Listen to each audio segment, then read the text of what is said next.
ওম অখণ্ড সংহিতা বা শ্রী শ্রী স্বামী স্বরূপানন্দ পরমহংসদেবের উপদেশ বাণী অষ্টম খণ্ড। উপাসনা। অদ্য শ্রী শ্রী বাবামণি দ্বারভাঙার একটি বিহারী যুবককে ইংরাজিতে একখানা পত্র লিখিলেন।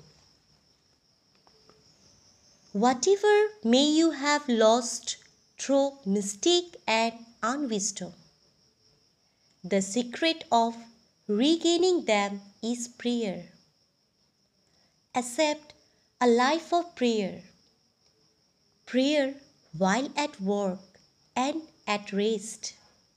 And this will raise you to the glorious heights of the worthy man who has nothing to fear on the earth.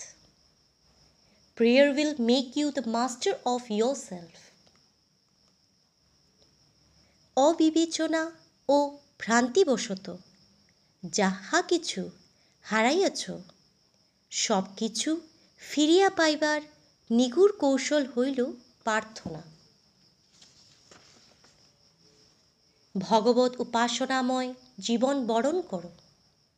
কাজে উপাসনা, বিশ্রামে উপাসনা, এবং ইহাই তোমাকে সেই সার্থক মানবের গৌরান্বিত মহিমায় উন্নীত করিবে। জগতে যাহার ভয় করিবার কিছু নাই। উপাসনা তোমাকে আত্মজয়ী করিবে। হরি ওম।